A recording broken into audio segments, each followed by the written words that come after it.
Se você não assistiu a primeira, a segunda, a terceira, a quarta e a quinta parte, então você está convidada para assistir livro de São Marcos, capítulo 1, 2, 3, 4, 5, 6, 7, 8, 9, 10 e agora 11 e 12.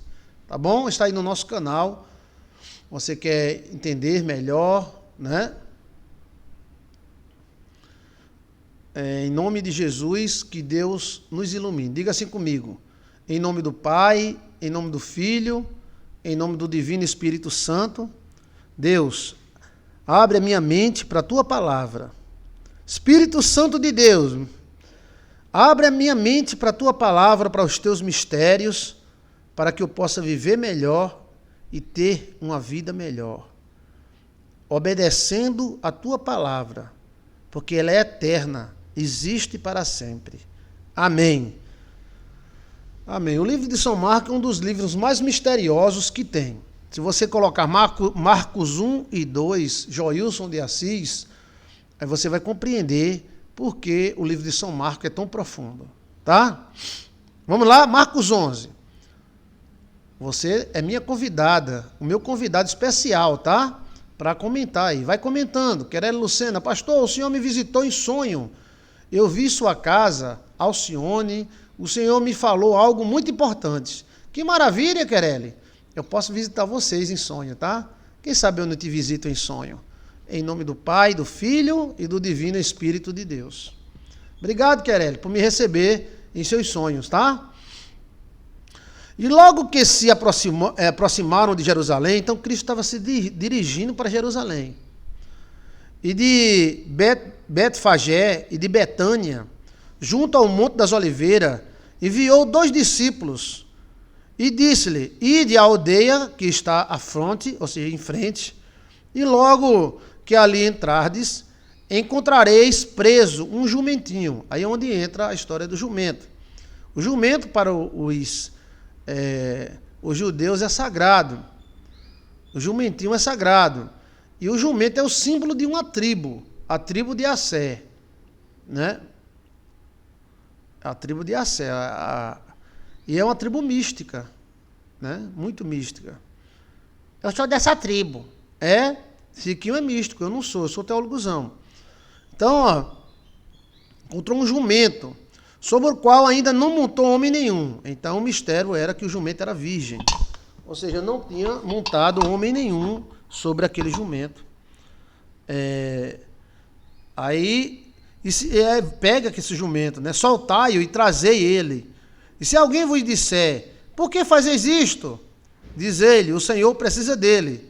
E logo o deixará trazer aqui. Então, olha, se alguém disser, por que você está pegando esse jumento aqui? O jumento é um jumentinho novo, virgem. Aí vocês vão dizer, o Senhor precisa dele. Então Deus precisou de um jumento. O jumento, para os judeus, é sagrado. Para o nordestino também. Tem até a música do Luiz Gonzaga, né? O jumento é nosso irmão. O jumento construiu o Nordeste, tá? Apesar de ser abandonado hoje. O jumento é símbolo de força e trabalho, sem reclamação, né? Aí hoje virou sinônimo de burro. Mas toda pessoa que trabalha muito e não reclama, às vezes é também chamado de burro, né? O jumento é um dos melhores animais que existe. Ele trabalha até exaustão. E ele não reclama de nada. É 2, 3 vezes mais forte que o cavalo. E Cristo foi... Por que Cristo não pediu um camelo? Por que Cristo não pediu um cavalo? Ele pediu um jumento. Que no mundo espiritual o jumento está ligado à força, sabedoria e humildade. Olha, totalmente contrário daquilo que a gente pensa, como o chifre, né? Chifre é sinônimo de chifrudo, né? Mas na Bíblia, chifre é sinônimo de poder, né? Sinônimo de poder. Então, se alguém diz para outro, rapaz, tu tem um chifrudo, ou você é um poderoso. Mas na nossa cultura, não. Chifrudo é pessoa traída, né? O jumento é sinônimo de burro. Mas, na verdade, o jumento é sinônimo de trabalho, de força, dedicação e humildade. Então muda totalmente. Porque o jumento é humilde, ele trabalha que nem um jumento, né? Porque ele é um jumento, ele trabalha que nem um jumento. Não reclama, é mais forte que o cavalo, é dedicado. O cavalo é chique. Tá entendendo? O jumento não é simples.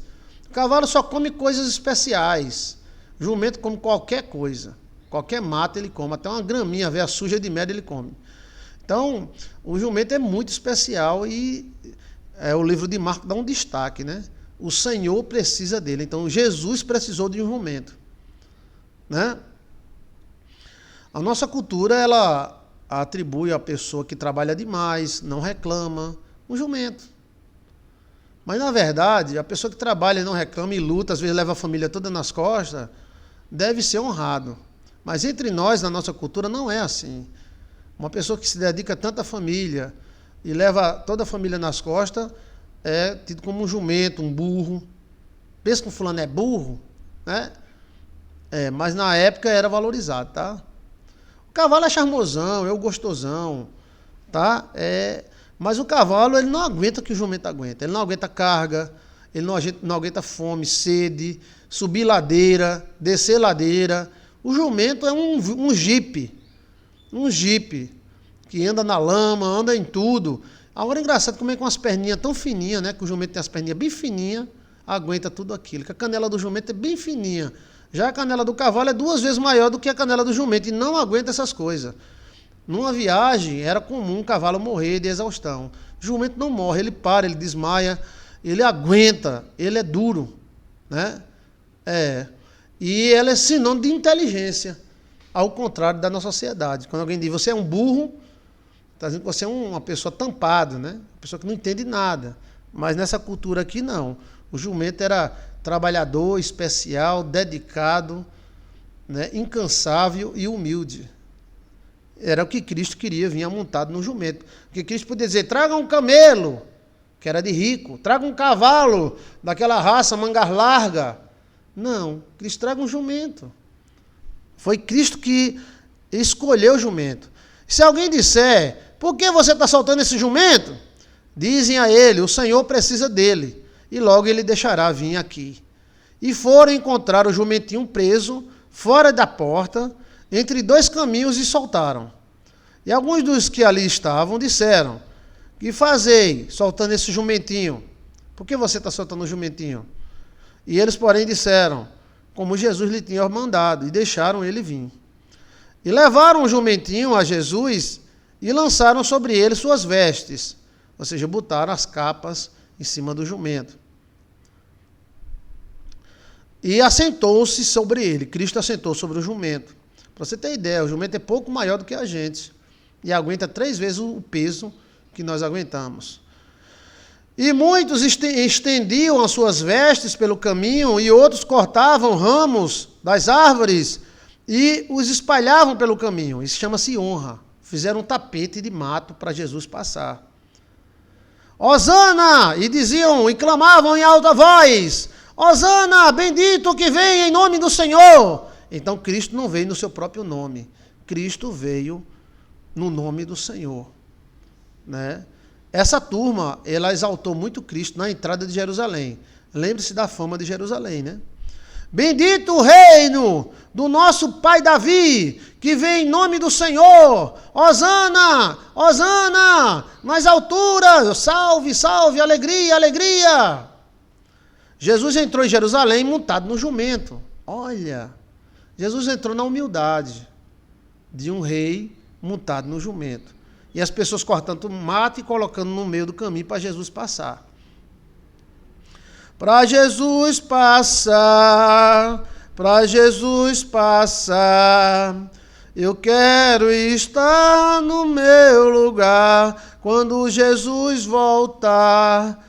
Então Jesus entrou em Jerusalém, no templo, e tendo visto tudo em redor, como fosse já tarde, saiu para Betânia com os 12. Então Jesus Cristo entrou em Jerusalém, e como estava já de noite, que ele entrou no final da tarde, ele foi para Betânia com os 12 discípulos. Jerusalém tinha fama de matar todos os profetas que a ela eram enviados, né? E tinha ali um conflito muito grande. Até hoje Jerusalém tem conflito entre o bem e o mal. Parece que o bem e o mal moram no mesmo lugar e ficam brigando entre si. Ali, veja, mistério de Jerusalém, Joilson de Assis. Eu provo, foi ali onde Abel morreu, foi ali onde Eva teve o moído com Lúcifer, foi ali onde Lilith também caiu.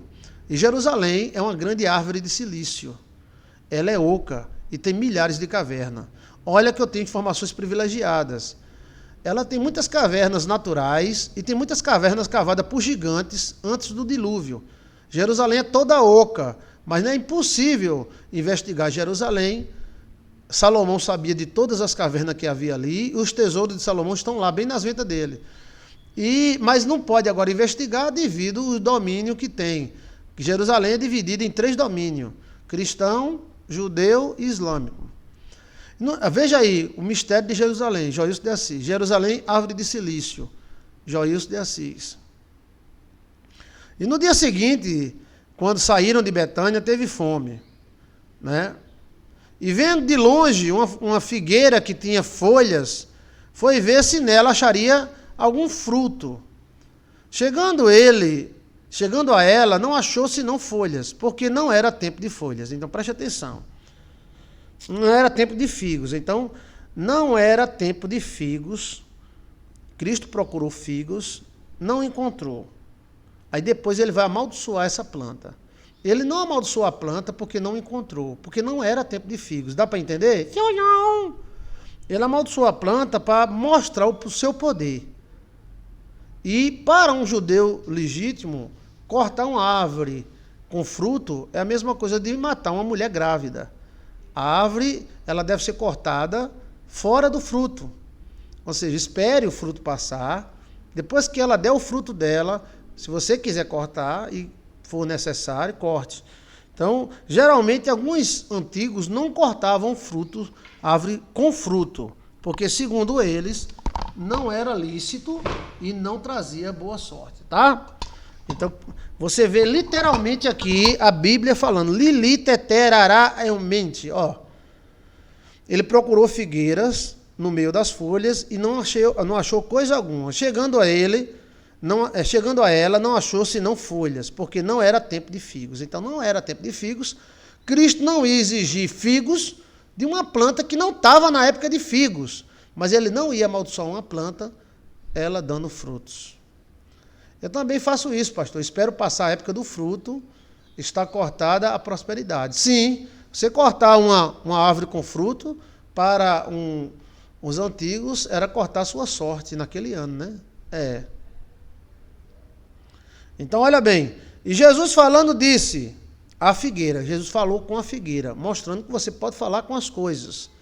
Você pode falar com o carro do seu marido, você pode falar com o seu próprio carro, você pode falar com sua casa, você pode falar com seu corpo, com sua mão, com seus órgãos. Eu posso falar? Pode, Chiquinho. Vou falar com minha orelha. Pois fale. Olha a orelha linda. Pense numa orelha maravilhosa. Você vai ouvir coisas maravilhosas e deliciosas. Eu posso falar com minhas ventas? Posso falar com suas ventas. Oh, que venta linda. Venta é nariz, tá? Oh, venta linda, maravilhosa. Tu cheirarás o melhor desta terra. Eita, cheira!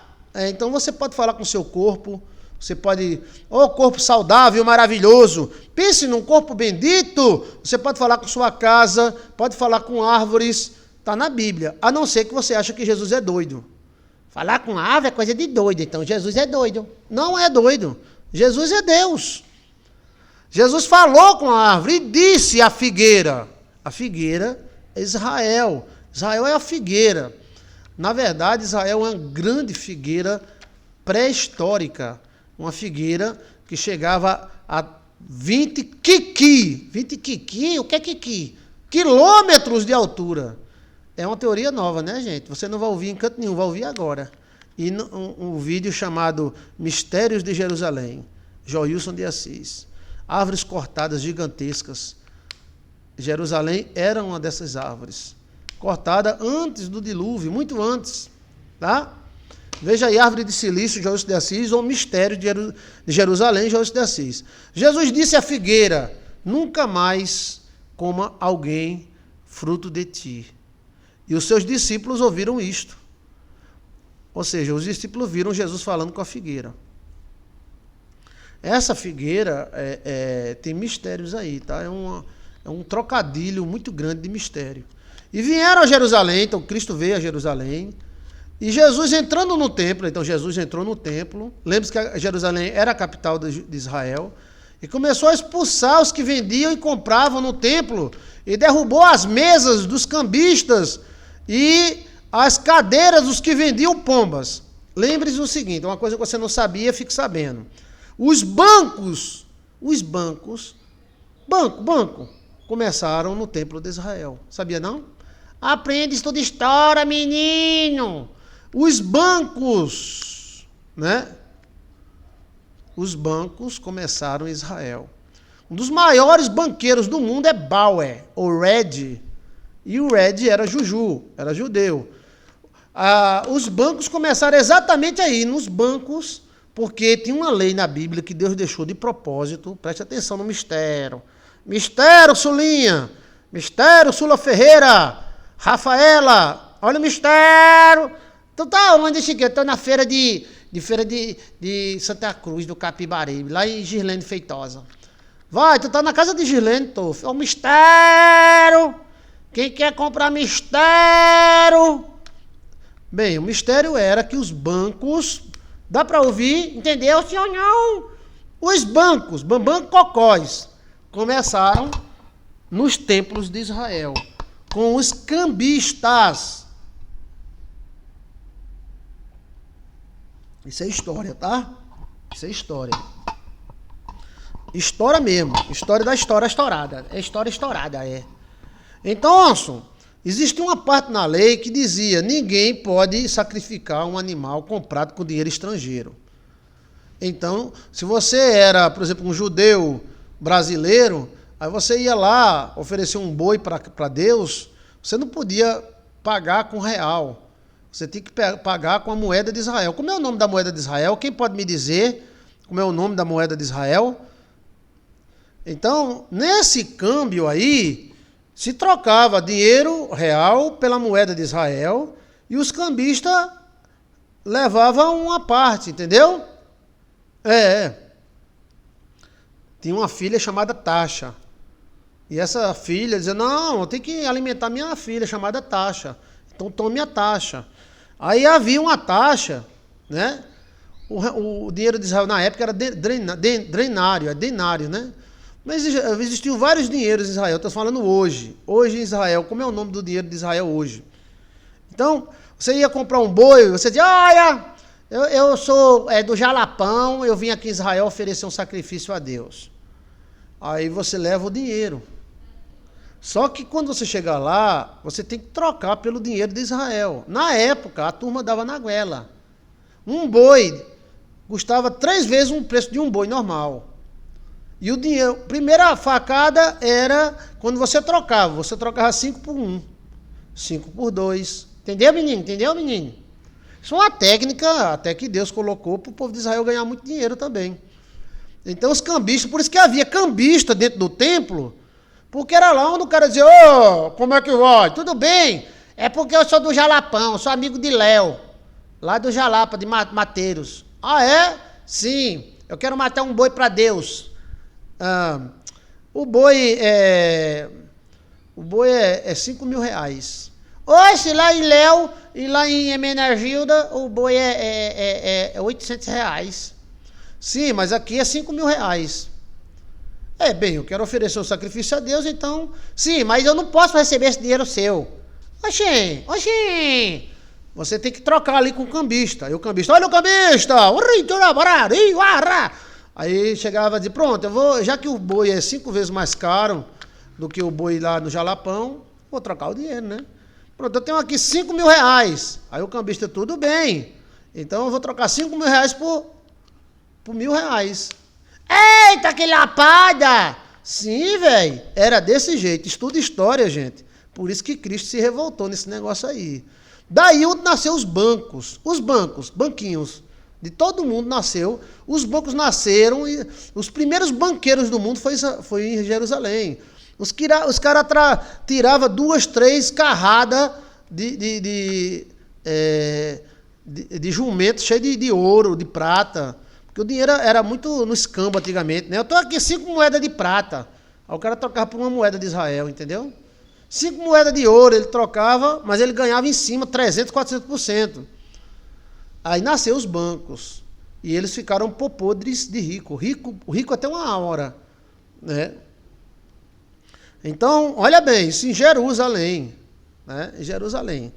Aí antigamente o dinheiro era carregado numa carroça de burro, né? Aí hoje é de helicóptero. E é. Mas é para carregar mesmo.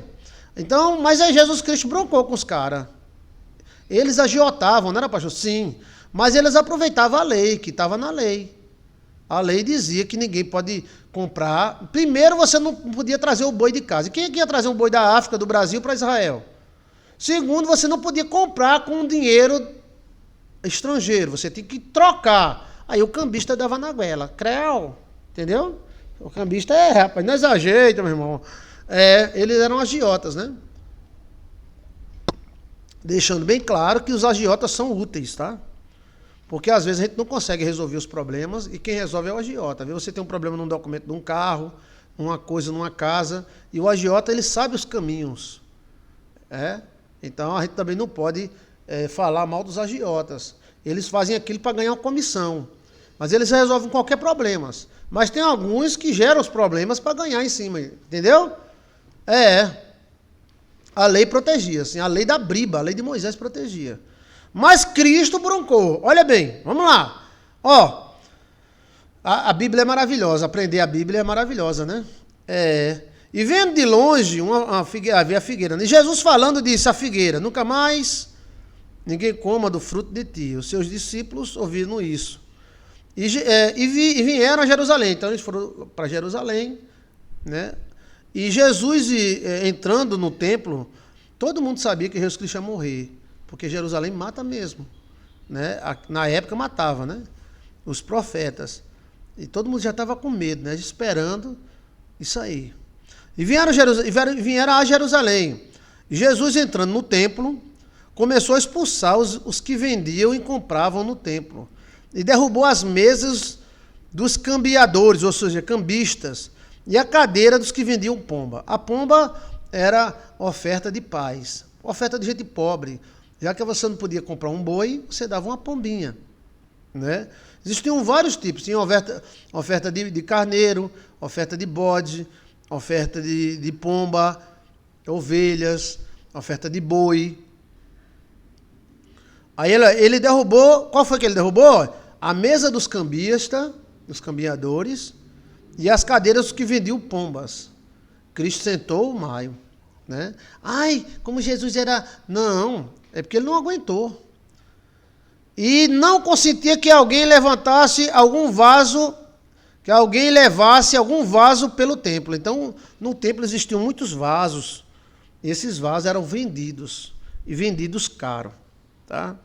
Então, ele derrubou as mesas dos cambistas, e derrubou os negócios que tinha pombas, tal. Não fala das vacas aqui não, porque as vacas não ficavam dentro do templo, mas ficavam ao redor, né? Mas os caras foram entrando, aí o templo de Jerusalém se tornou uma feira. Olha a pomba! Olha a pomba! Olha o cordeiro, baratinho. Agiota, eu troco 5 por 1. Aí outro disse, não, eu troco 5 por 1,5. Aí outro dizia, não, eu troco 5 por 2. Bora aqui, vamos fazer o câmbio. E ele não consentiu. Ele derrubou as mesas, não consentiu que ninguém passasse por ali, pelo templo. Que autoridade era essa? É a autoridade do Espírito Santo. E a autoridade porque Jesus era um bibi, nonó. Jesus era um rabino. Virou bagunça, Ana Maria está dizendo. Sim, virou bagunça, virou uma feira. Né? Embora tem feira que é bem organizadinha, né? A feira de Santa Cruz é a coisa mais linda do mundo. Até o Ratinho está fazendo uma feira bem grande lá. Mas em Israel, a coisa virou bagunça. O templo, a igreja, ninguém ia mais rezar. O cara ia comprar pomba, vender. Rapaz, eu vou vender uma pomba ali, eu vendo por 5 vezes o preço dela. Né? Porque tem que ser a pomba branca, não podia ter mancha, essas coisas. E não consentia que ninguém levasse um vaso pelo templo.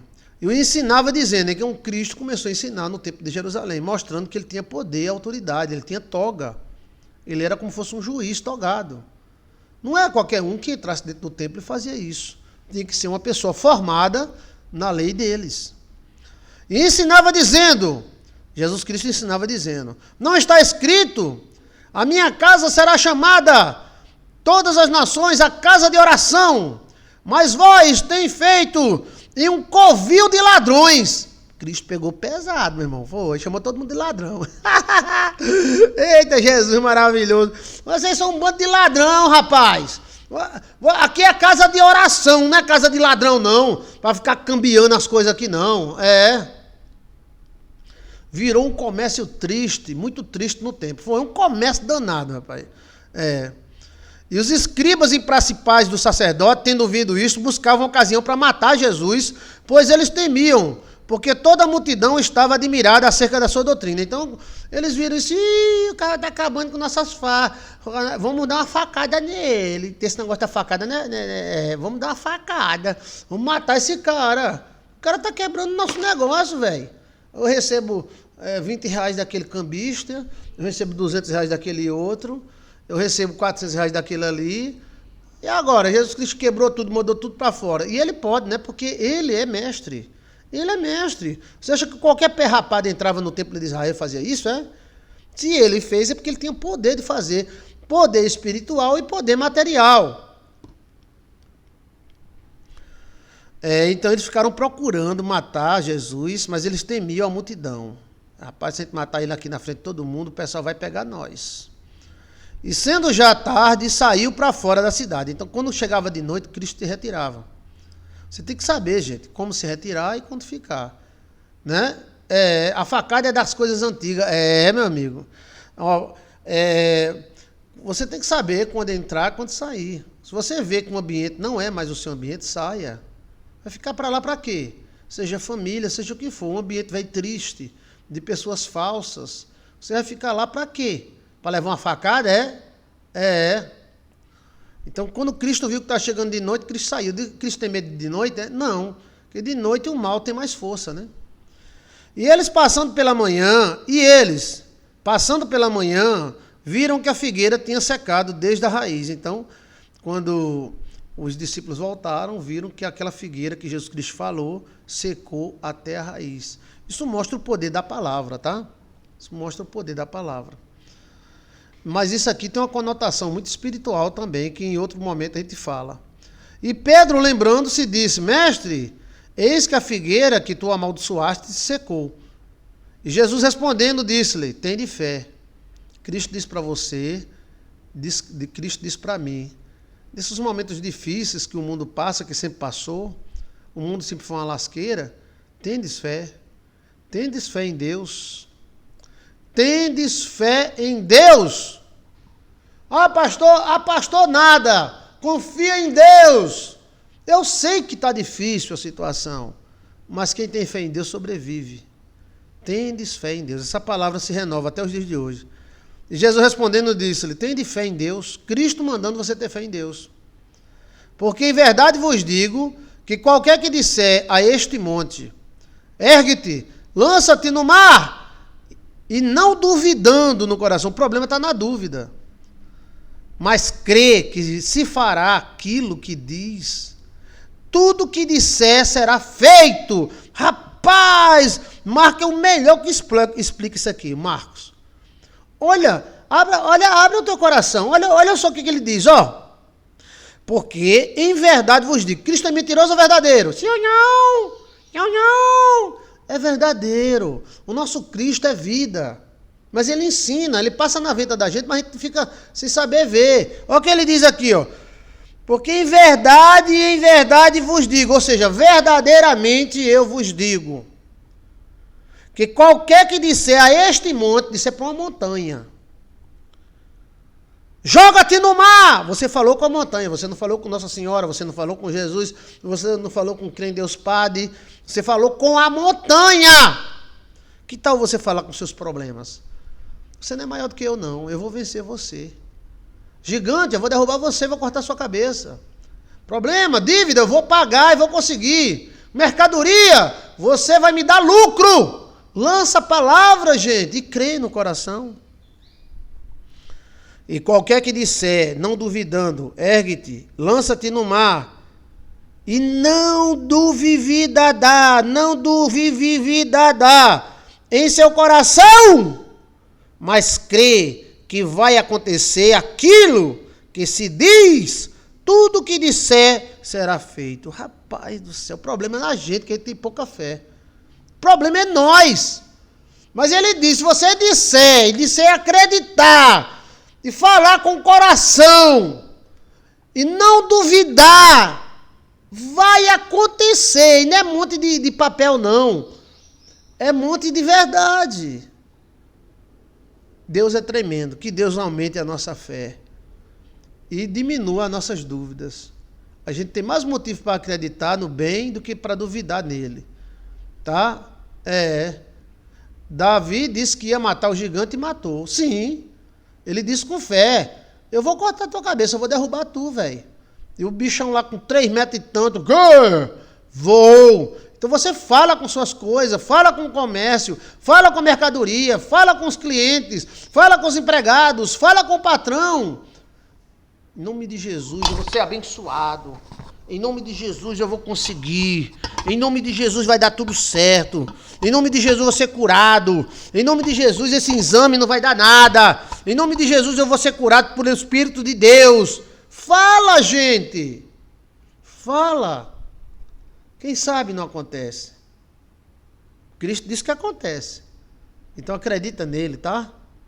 Você pode não ter um canudo, um diploma. Mas se você tiver a fé, você tem mais do que um canudo. Você tem tudo. Você tem tudo. Tudo é possível àquele que crê. Jusicleide Borges de Sena. Nossa fé às vezes funciona. Não sabemos o porquê, outras vezes não funciona. É por época, é por lua. E quem foi que disse isso? Sula Miranda não, Sula Ferreira. Dene Moraes diz, pedi e dá-se-vos-á. A gente é tão carnal, né, pastor? Patrícia Braga, é verdade, a gente é tão ligado ao carnal, que às vezes antes da gente falar, a gente já está duvidando. Nem vou falar porque não vai acontecer mesmo, mas não acontece mesmo não. Mas se você falar,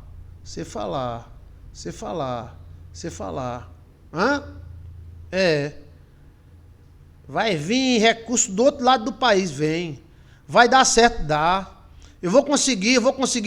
Agora, como tudo é um conjunto de coisas, né? Mas Cristo fala aqui, se você falar com fé, o problema é a gente mesmo. Ele mostrou o poder da física quântica aqui, do profetizar, o poder da palavra. O maior físico quântico foi Jesus, Dene Moraes. Por isso vos digo que todas as coisas que pedirdes, orando, crendo, e crede, recebe, e ter-lá-eis. Se você acredita que vai ter, você vai ter. Vai estar demorando tanto, pastor, mas vai ter. O problema é a gente que não acredita. Os bloqueios é que vem bloqueando. Mas se você acreditar, acontece. Acredita no que é bom. Os conflitos atrapalham, pastor. Sim, mas o diabo está aí para atrapalhar, mas Jesus está para ajudar. Ajuda a nossa fé. O segredo está no crer, que já recebeu aquilo que pediu. Sim, se é o poder da fé, outros chamam de atração. Sim, pastor, sonhei com o meu cabelo caindo. Problemas, né? Cabelo é vida. Olha, e quando estiver orando, perdoai se tendes alguma coisa contra alguém, para que vosso Pai, que está nos céus, vos perdoe as vossas enfermidades, as vossas ofensas. Então, quem perdoa será perdoado, tá? Mas se vós não perdoardes, também o vosso Pai, que está nos céus, também não perdoará as vossas ofensas. O fato de Deus não perdoar, não quer dizer que o cara não vá para o inferno, não. Oxe, que doutrina é essa? O fato de Deus não perdoar quer dizer que o cara vai se lascar. Não quer dizer que vai para o inferno, não. Quando Deus perdoa, o dano é evitado. Quando Deus não perdoa, o dano acontece. Entendeu, menino? Você entendeu as coisas coisadas? Sim ou não? Sim ou não? Por exemplo, você comete um erro, que todo mundo comete, né? Só quem não comete erro são os hipocritas. Os hipocritas, eles não cometem erro nenhum, eles já nascem santo. Eu acho que os hipocritas são melhores do que Deus. Porque na boca deles, todo mundo não presta, só eles prestam. Então, todo mundo comete erro. Quando a gente perdoa o erro dos outros, aí vem Deus e perdoa nossos erros e o mal que a gente fez não acontece. Mas quando a gente não perdeu o erro dos outros, não é que a gente vá para o inferno. Nem todo pecado é para a morte, tá? Veja aí, pecadinho, pecadão, Joilson de Assis. Mas é que o cara vai levar a lapada. Vai levar a lapada lá na frente. Como você não perdoou, também você não será perdoado. Como você cobrou, você será cobrado. Com a medida que medirdes, medirão a vós. Você está entendendo? Não. Hã? Não é assim, fulano não perdoou fulano, vai para o inferno. Não, porque não é todo pecado que leva você para o inferno, não. Isso foi criado assim, e existe pecado, tem tamanho também, tá? Todo pecado é do mesmo tamanho. Isso é alguns teólogos que dizem isso, mas está totalmente errado. A Bíblia chega a dizer que tem pecados que matam e outros que não matam. Todo mundo é pecador. O pecado é genético, é genético.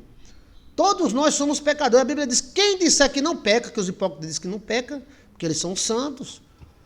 Mas a Bíblia diz que é mentiroso o homem que diz que não peca. Então todos nós temos as nossas cagadas espirituais, mas aí se você perdoa o erro de alguém contra você, aí Deus vai fazer com que esse seu erro não aconteça contra você mesmo.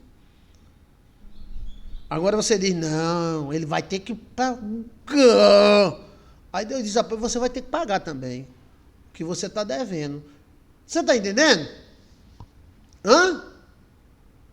Porque nós vemos homens pecadores condenando outros que pecam. Por exemplo, uma tapa não é a mesma coisa de um tiro de 12 na cara. Assim as coisas ficariam doidas. Pastor, eu dei um murro na cara, assim, pá, na cara do cara. É o mesmo pecado de você pegar uma 12 e tire de bum! Sim ou não? Não. Assim é a coisa mais doida do mundo. Você está entendendo? Se eu olhar para uma mulher, não é a mesma coisa que adulterar, mas é pecado também. O que Cristo queria dizer ali é que é pecado também. Que todos nós somos pecadores, mas tem pecados para a morte, pecados que não são para a morte, e pecado tem tamanho. Inclusive a Bíblia diz tamanho do pecado, níveis de pecado. Sodoma subiu o nível até o final, então existe nível. Você está entendendo? Mas a pessoa diz, não, tanto faz, meu irmão. Você olhou uma revista de uma nega pelada, e alguém matar a outra, é a mesma coisa. Não, é coisa de doido. Coisa de doido. É claro que não é. Mas eu não estou dizendo que não é pecado. É também. Mas existem níveis de pecados. Então Cristo falou, veja aí, existe pecado grande e pequeno, Joilson de Assis. Sim ou não? Existem pecados grandes e pequenos, sim. Né? É como infração de trânsito. Por exemplo, você vai dar ré num carro, bate no carro traseiro, é uma infração, Mas o cara beber e dirigir bêbado é o máximo. Você está entendendo? Estacionar no lugar que não devia estacionar é infração, Vai levar uma multinha de 200 conto? Vai. Pelas câmeras? Sim. Mas se o cara passar no sinal vermelho e pegar um motoqueiro e matar é a mesma coisa? Então seria a coisa mais doida do mundo, velho. Todos nós somos pecadores. O que Cristo queria dizer é aquilo, você olhar para uma mulher é pecado, você como se estivesse adulterando com ela, mas não é o mesmo pecado, não é o mesmo tamanho do que você ir lá e pegar ela à força. Entendeu como é a coisa? Então, existem pecados de vários tamanhos.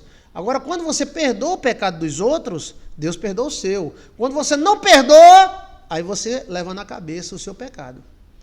Por isso que quando alguém errar contra você e quiser ter razão, aí você diz, se você tiver certa, que Deus te abençoe e você colha o que você plantou de certo. Se você estiver errado, que Deus te abençoe, que você plante e colha o que você está fazendo de errado. Quando você diz isso, meu amigo, o outro cara dá uma polpa que nem um jumento, porque ele sabe que está errado, mas ele não admite. São níveis, pastor, graus. Ana Maria, sim, Ana Maria, são níveis, são graus. E vou dizer mais, a maioria dos pecados que nós cometemos na vida, pagamos aqui mesmo.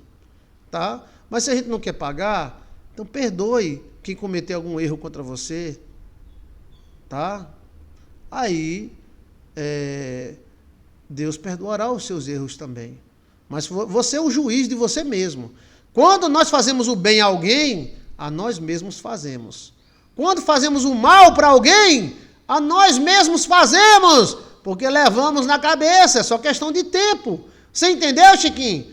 Entendi, pastor Joís. Assim, quando eu faço o bem, todo mundo diga, escreva aí. Quando eu faço o bem aos outros, faço a mim mesmo.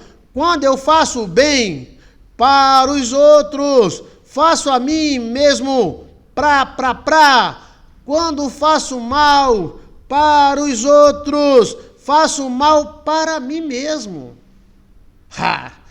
Peguei aquele cara no trânsito e dei 2 porradas nele. Dá mesmo. Vou alegar, levo um advogado. Tá certo, velho, não tem problema não. O que, meu amigo? O velho já falou comigo, eu fui dar umas porradas nele, quebrei o braço, quebrei a perna. Legal, meu irmão. Ó, uhul. Espera a lapada, velho. Espere a lapada. Não se preocupe não, não é ele que vai devolver não. Só se ele tiver um filho tonhão e ele for atrás de você, né? Aí é outra coisa. Mas é a lei do retorno. Espere, um dia alguém vai enfiar assim no seu ouvido. E você vai ficar, ai, que coisa!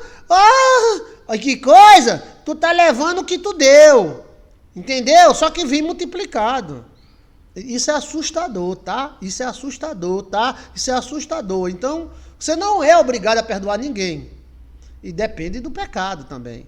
Mas, para você se livrar dos seus, como Davi errou e se livrou do erro dele, porque ele fez a bênção lá para Mefibosete.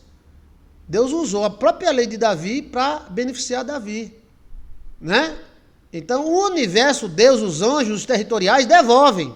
Agora, rapaz, fulano deu um murro no cara ali, ó. Perdeu a cabeça, ele quebrou o nariz do cara. Aí, de repente, o cara que quebrou o nariz do outro, paga o conserto, pede perdão, perdoa alguém que fez alguma coisa contra ele. Aí o territorial disse, não, mas ele usou de perdão com aquele cara ali, ó. Então, não vamos devolver para ele, porque ele se arrependeu. Entendeu como é a coisa? Mas se não se arrepender, leva na cabeça. Por isso que aqueles que são interrompidos voltam com raiva. Porque ele tem a lei do retorno. Então tem um ritual para você não ter filhos revoltados. Porque muitos deles são interrompidos que voltam. Veja aí, os interrompidos voltam. Olha o mistério. Voltam revoltados.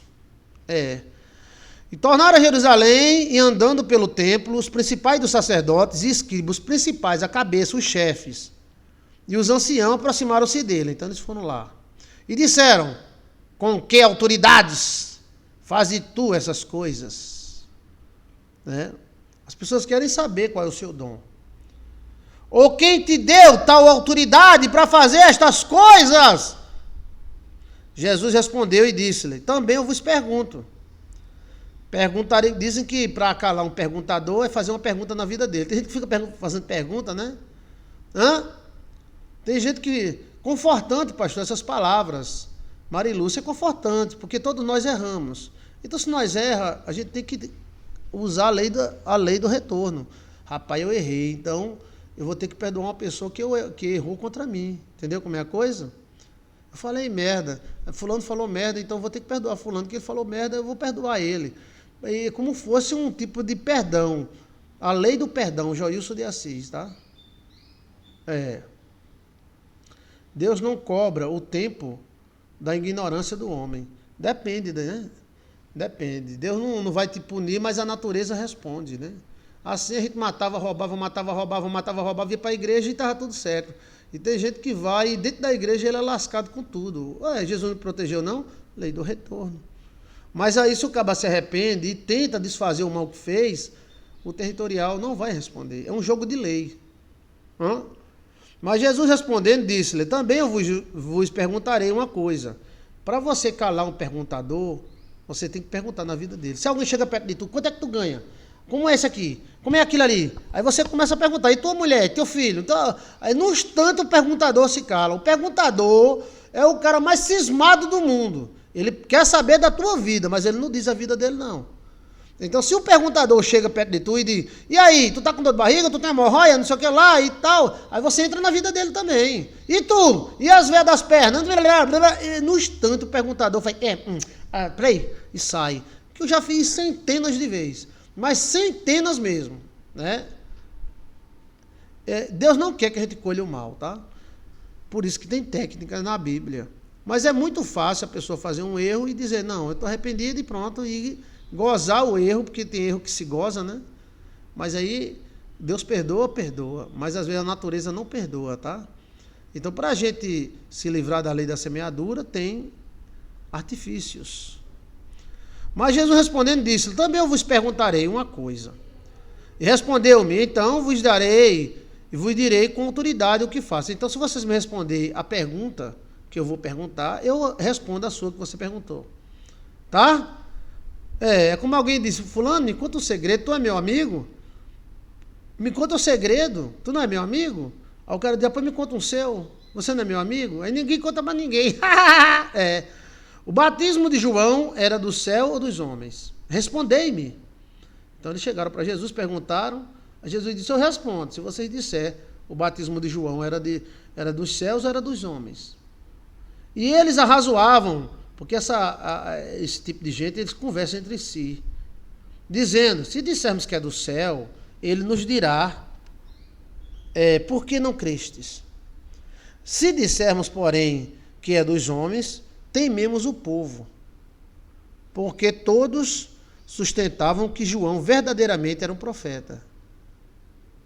Então, vamos responder e dizer que a gente não sabe. Então, respondendo, disseram a Jesus, não sabemos. E Jesus replicou, também eu não vos direi com que autoridade eu faço essas coisas. Jesus é maravilhoso, né? Com que autoridade faz isso? Pois me responda que eu digo.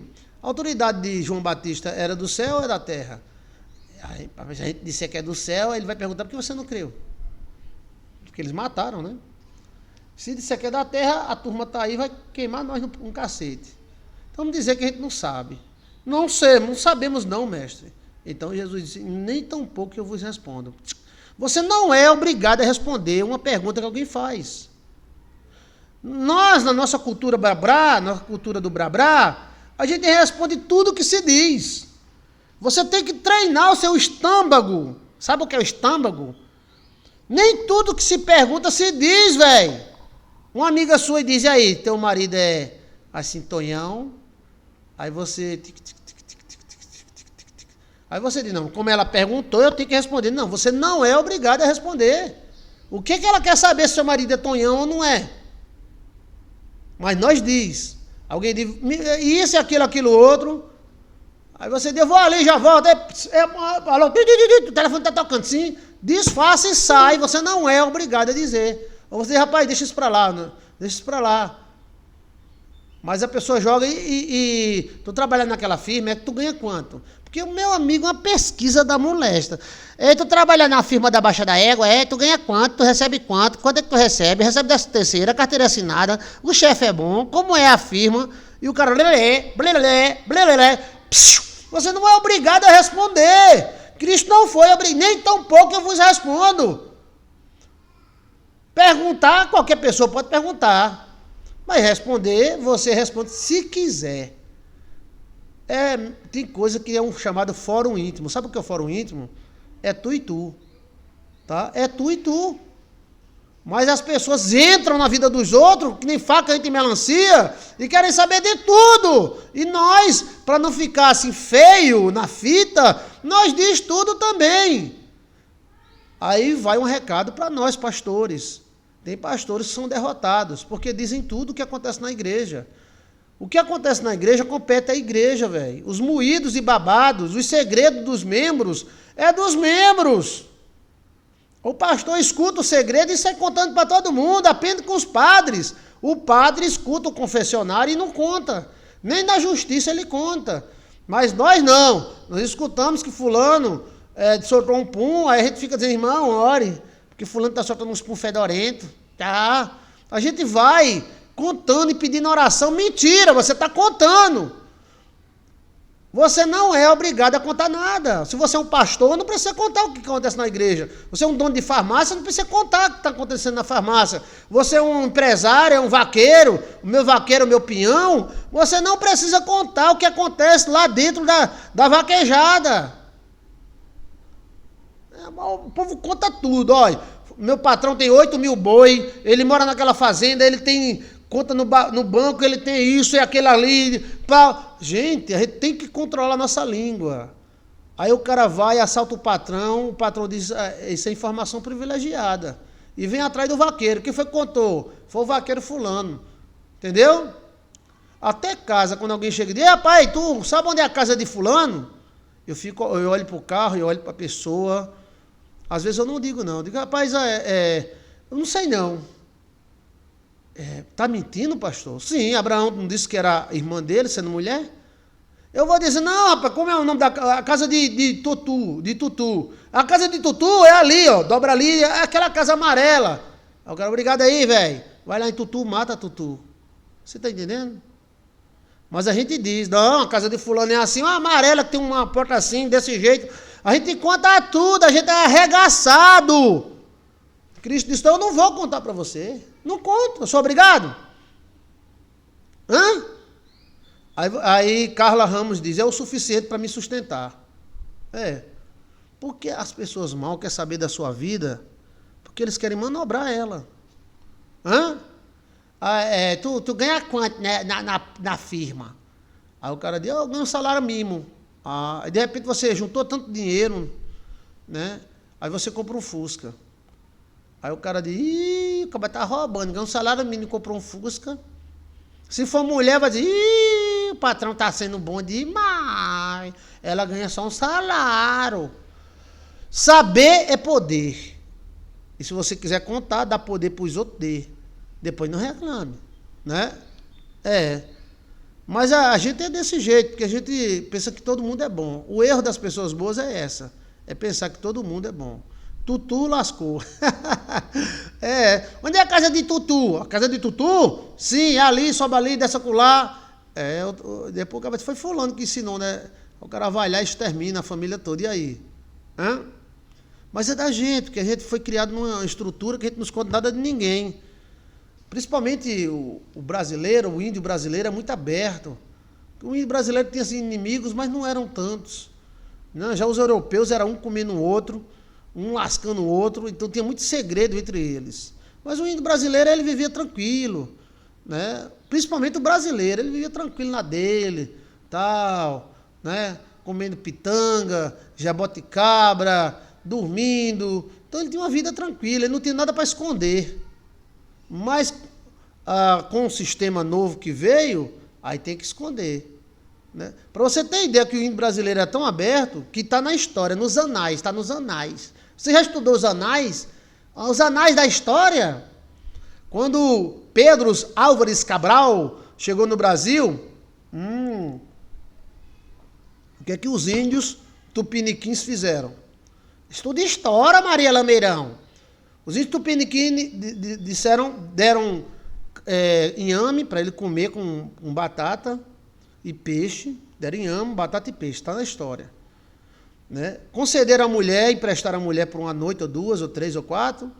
Até a mulher emprestaram. Oxê, esse negócio está errado, mas está nos anais. Né? Pode usar, não pode tomar. Ah, tá certo. E um índio chegou e disse, tutu, tatá, lá, tu, dadá. Aí olhou um medalhão de ouro que Pedro Álvares Cabral usava em cima do Timos. Era um medalhão de ouro. Então o índio olhou pro medalhão, porque eles ficavam olhando, né? Os homens tudo cabeludo. Porque índio não queria cabelo, né? Índio mesmo legítimo não queria cabelo, não. Não queria barba. Eles olhando, os caras pareciam um barbudão, assim. Os caras não tomavam muito banho, essas coisas, né? Aí o índio pegou na moeda de ouro que Pedro Álvares Cabral tinha no peito, apontou para a moeda e apontou para a mata. Dudu, dá. Dudu, tem muito ouro. Dudu, dá. Na verdade, nós estávamos entregando ouro ao bandido. Eita, pila! Foi. Mas ele não tinha malícia, tá entendendo? Não tinha nem tanta malícia, que até as mulheres eles emprestaram. Não, pode, Pedinho, qual é que tu quer, Pedinho? Tem a mulher de fulano, tem a minha mulher, tem a fulano mexicano. Não, eu quero só a mulher mesmo. Pode ir, vai, mulher, olha. Ajeita que ele é Cabral, viu? É Pedro Cabral, ó. Vê se deixa um filho aí pra ficar pra nós aqui. Que os índios tinham isso também, né? Que o cara deixasse uma semente. Ou seja, se chegasse um viking aqui, eles queriam a semente do viking. E a maneira deles era fazendo assim, mais uma coisa assim, sabe? Respondi uma moça, nunca mais perguntou nada. Exato. Então, assim, eles olharam para o medalhão de Pedro Cabral e tá. E ouro aqui no Brasil, ó, muito. Na Amazônia, ouro. Aí Pedro Cabral, obrigado, bichinho, obrigado. 30 anos depois a turma vem e mata todo mundo, velho. Foi. Pedro Cabral, ele veio para o Brasil e voltou. E a turma de Portugal só vieram mesmo para o Brasil 30 anos depois. Na verdade, nossa colonização do Brasil não foi em 1500, não. Começou em 1530. Quando a turma veio, já tinha filho de Pedro Cabral com a chefa da tribo, já com 30 anos já, um Cabralzinho, né? Está registrado nos anais da história, tá vendo? Edinora Soares da Silva. Estava ficando esperto o índio, querendo as sementes. Sim, tinha isso no índio também, né? Por exemplo, se um índio chegasse um colonizador, um viking, 2 metros de altura, um fortão, o índio dizia, não, eu quero um exemplar disso aí. Aí o exemplar era dando as filhas ou a própria mulher para servir ao colonizador. Aí o colonizador, tá entendendo? Botava para colonizar mesmo. Aí depois de 9 meses nascia um misto. Aí com isso eles fortaleciam a tribo dele. Entendeu? É uma técnica, né? Eita, que técnica. Pois é, meus irmãos. Depois nós falamos sobre colonizações, Tabajara. Olha, os capítulos de Marcos é grande. Agora vamos para o 12? Bora. Abra aí a sua Bíblia em 12. Marcos 12. São 16 capítulos, né? Faltam 4. E começou a falar por parábola. Cristo falando por parábola. Por que Cristo falava por parábola? Para que ninguém entendesse. Eu vou dizer para você como é que se dança o baião. Olha, é muito difícil nós guardar qualquer coisa no Brasil, porque não é nossa cultura. Tá? A gente não tem essa cultura de guardar as coisas. Quando a gente sai atirando. Se você trabalha no mercadinho, quando você sai do mercadinho, você conta todos os podres do mercadinho. Isso é da gente mesmo. Isso é da fuleiragem da gente mesmo. Você sai de uma igreja, quantos bispos, pastores, saem da igreja acusando a igreja? É porque é da gente mesmo. A gente não sabe guardar segredo. A gente guarda até quando a gente é amiguinho. Soltou algo que você não gostou, acaba detona tudo.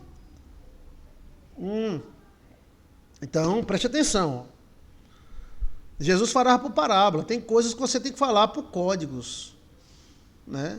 Nisso aí, os maçons têm razão. Né? Eles guardam segredo. O segredo não é porque você está roubando. É porque tem pessoas que não têm capacidade de saber dos seus segredos. Quantos segredos tem aí em cima? Quantos anjos? Michele Silva. Quantos anjos, hein, Regina? Tem aí em cima. Quantos sistemas? E por que a gente não sabe? Porque não convém saber. A gente não tem capacidade de saber ainda. Mas um dia saberemos. Então, preste atenção, tá? E começou a falar-lhe por parábola. Um homem plantou uma vinha e cercou de um velado. E fundou nele um lagar. Sabe o que é lagar? É onde pisa o vinho. E edificou uma torre e arrendou a uns vendedores, uns lavradores, e partiu fora da terra. Então ele fez tudo, né? Fez a vinha, fez o lagar, aí alugou para as pessoas. Mas este, apoderando-se dele, e chegando o tempo, mandou um servo aos lavradores para receber dos lavradores o fruto da vinha. Então, ele alugou a vinha, que é um pé de vinho com lagar, e mandou o servo ir buscar. Vai buscar o aluguel lá da vinha que eu aluguei. E o servo foi. Mas os caras que alugaram se apoderaram-se dele, do servo, e feriram e o mataram. E o mandaram embora vazio. Então deram umas tapas no cara e mandaram o cara sem nada. Não mataram, não. E tornou a enviar-lhe outro servo. Aí o dono da vinha mandou outro servo vinha. E eles apedrejaram-no, feriram a cabeça e mandaram embora, tendo-o afrontado. Então mandou outro servo, aí eles também fizeram a mesma coisa, deram uma surra, né, e mandaram embora. E tornou a enviar-lhe outro, terceiro. E a este mataram. E a outros, muitos, dos quais uns feriram e outros mataram. Esses caras que vieram receber o aluguel eram os profetas, que os caras que arrendou a vinha matavam. Entendeu agora o mistério? Tendo ele, pois, ainda um filho amado, enviou também este por derradeiro, dizendo: ao menos temerão e respeitarão meu filho. Então ele tinha mandado vários escravos, e os caras tinham dado surra nos escravos, despedido os escravos sem nada, teve uns que ele matou, teve outros que eles surraram. Aí ele disse: não, eu vou mandar meu filho, que agora eles vão respeitar meu filho. Olha que parábola, gente. Olha só, preste atenção, está no texto. Aí ele mandou o filho. Mas aqueles lavradores disseram entre si: ei, psiu, psiu, esse é o herdeiro, é o filho do velho, é o filho do cabeça branca, é o filho do dono da vinha. Mas aqueles lavradores disseram entre si: este é o herdeiro, vamos matá-lo, e a herança será nossa, que ele só tem um filho, a gente mata o filho, o velho fica sem filho. Olha, e pegaram dele, e mataram, e lançaram ele fora da vinha. Mataram o filho. O que fará o senhor da vinha? Cristo pergunta. O que é que vai fazer o dono da terra? Bem, como qualquer pai fazia. Virá e destruirá os lavradores e dará a vinha a outros. Foi o que aconteceu. Os aluguéis, os locatários da vinha, da lei, da palavra, mataram os servos que vieram cobrar o aluguel, feriram outros, e veio o filho, eles mataram também. Então veio o dono da vinha, matou aqueles homens e tomou a vinha e deu para outros. Por isso que a igreja hoje é uma igreja gentia, porque os que arrendavam aquela terra, aquela vinha, a espiritualidade, começaram a se levantar contra o dono da espiritualidade. E fará, pois, o Senhor da vinha, virá e destruirá os lavradores e dará a vinha a outras pessoas. Está aqui na Bíblia. Não é profundo? Não. Quem é que viu a profundidade aí? Faça os comentários, gente, para ficar registrado os seus comentários. Ainda não leste esta escritura? A pedra que os edificadores rejeitaram, esta foi posta por cabeça da esquina. Ou seja, a pedra é Jesus. Foi rejeitado. Isso foi feito pelo Senhor, e as coisas maravilhosas aos nossos olhos. Isso foi feito pelo Senhor, e é coisas maravilhosas aos nossos olhos.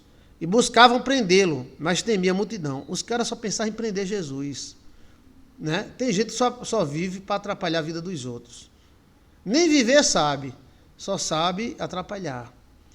E buscavam para prendê-lo, mas temia a multidão, porque eles entendiam que contra ele diziam parábolas. Eles não entendiam a parábola, mas sabiam que era contra eles. E deixando-o fora, foram-se. Então os caras não tinham o Espírito Santo, eles não conseguiam entender a parábola, mas eles diziam, tem gente que só tem inteligência para o mal. Você conhece gente assim? Não!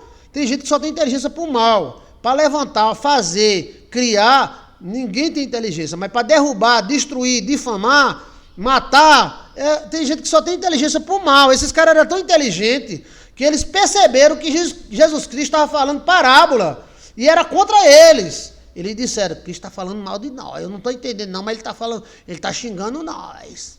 Foi. Então olha bem o que a Bíblia fala. Por isso que o livro de Marcos é tão profundo. Que maravilha que você está estudando o livro de Marcos comigo. Obrigado, hein? Eu já me ferrei inúmeras vezes por falar demais e falar a verdade na cara dos outros. Ela falha mesmo. Silva Regina Salles. Ai, ai, que cena, né? profundíssima.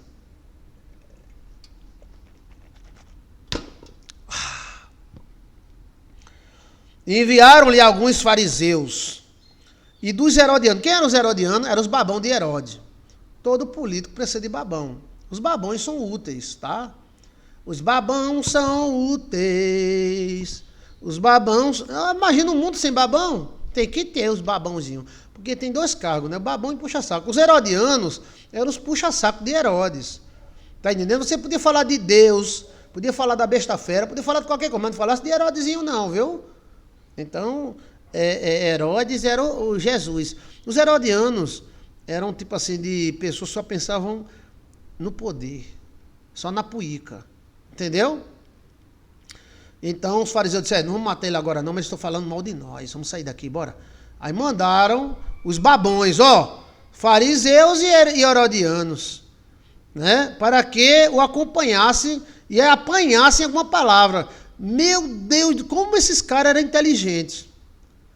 Porque o cara fez certo. Ele disse, a gente não dá para matar eles agora, vamos pegar o seguinte, vamos pegar um bando de babão herodiano e vamos botar uns fariseus também para gravar, para fazer uma CPI, para pegar uma palavra dele. Vamos examinar aí 30 mil horas de conversa de Jesus para ver se a gente acha um psil. 30 mil horas? 30 mil. Agora é tudo no mil. Nós temos 30 mil horas de Cristo falando. E 2 segundos que ele falou uma coisa, 2 segundos. E os homens nunca mudam. Ai, meu Deus. Olha, preste atenção. O roteiro nunca muda, só muda os personagens.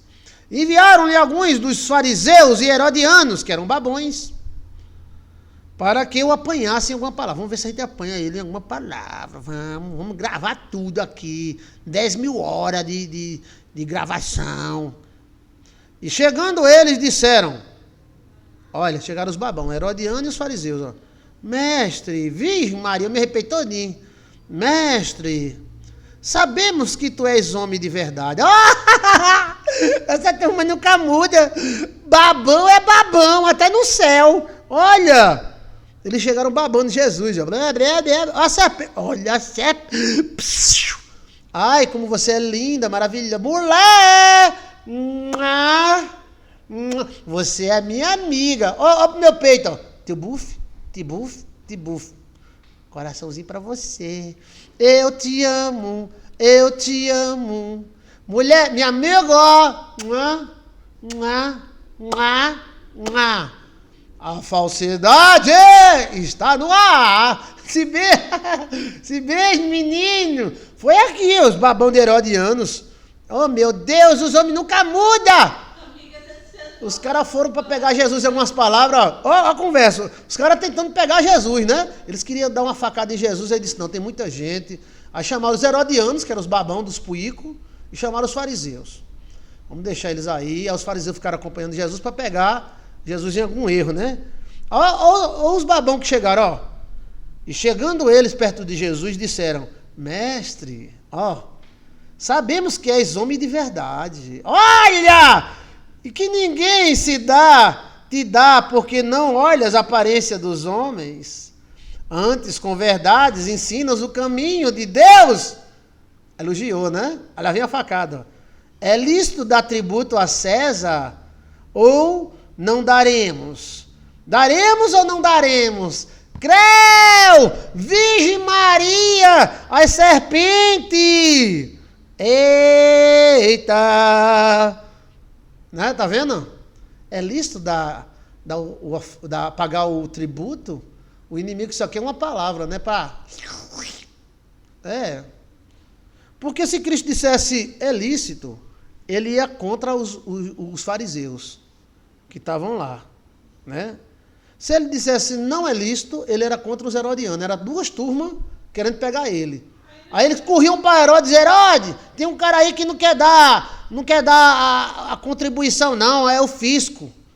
Se ele dissesse aí os fariseus, tá vendo? Ele é por Roma, ele é do lado de Roma, ele é um disfarçado, ele é contra Israel. Mas ele fez no meio termo, dá acesso Sinuca de bico. Mas ele deu a resposta certa. mestre, tu és um homem verdadeiro, cuidado, viu? Cuidado, cuidado, menino, cuidado. Tu sabe como é cuidado? Cocô e dadá dodó. Soletra, menino.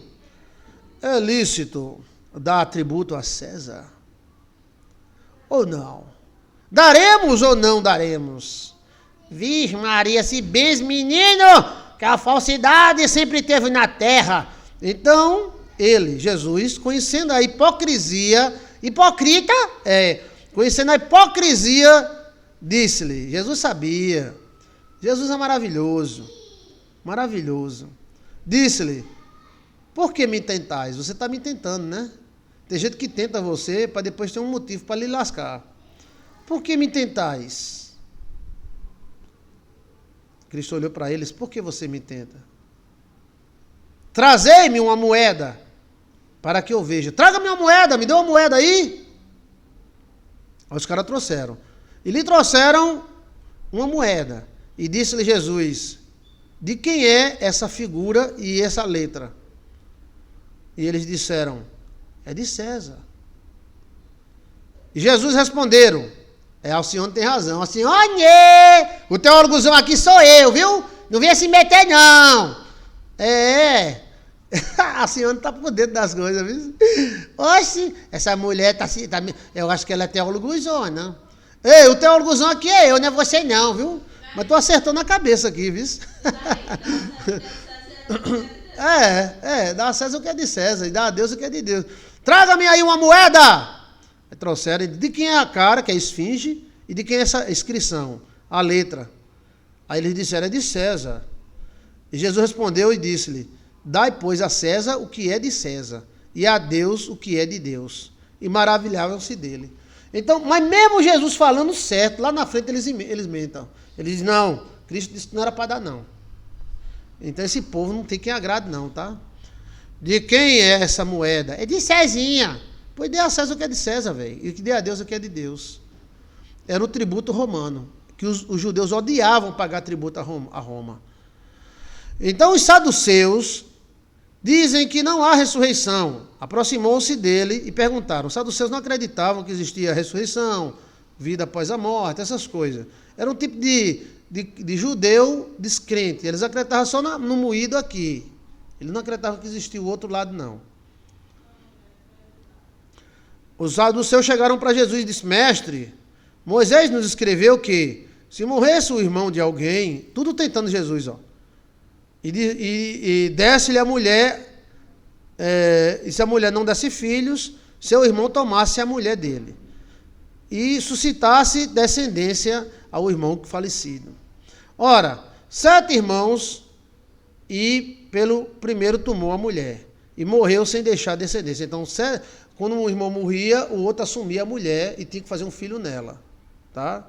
Era a lei da época. A mulher não tinha direito à herança, tá? Tinha não. Então, por exemplo, quando o homem morria e não desse filho macho, filho homem, isso era a cultura da época, tá? Então, o irmão do falecido dava, tomava ela como esposa e tinha que transar com ela até ela ter um filho macho. Tá? Mesmo que ele fosse casado. É a lei, gente. A lei de jujus da época, né? A lei dos jujus da época. Para você ver como a Bíblia, né, é maravilhosa. E o segundo tomou e morreu. Nem este deixou descendência, e o terceiro da mesma forma. E tornaram-se 7. Todos eles tomaram a mulher, mas contudo não deixaram descendência. Finalmente, depois, todos morreram. E morreu também a mulher. Então a mulher teve 7 maridos e não teve filhos. E na ressurreição, já que eles não acreditavam em ressurreição, pois quando ressuscitarem, de quem será esta mulher? Porque Cristo era muito próximo que era a religião de João Batista, né? Como é o nome? Os essênios. E os essênios acreditavam na vida eterna, tá? Agora eles não acreditavam, os saduceus não acreditavam.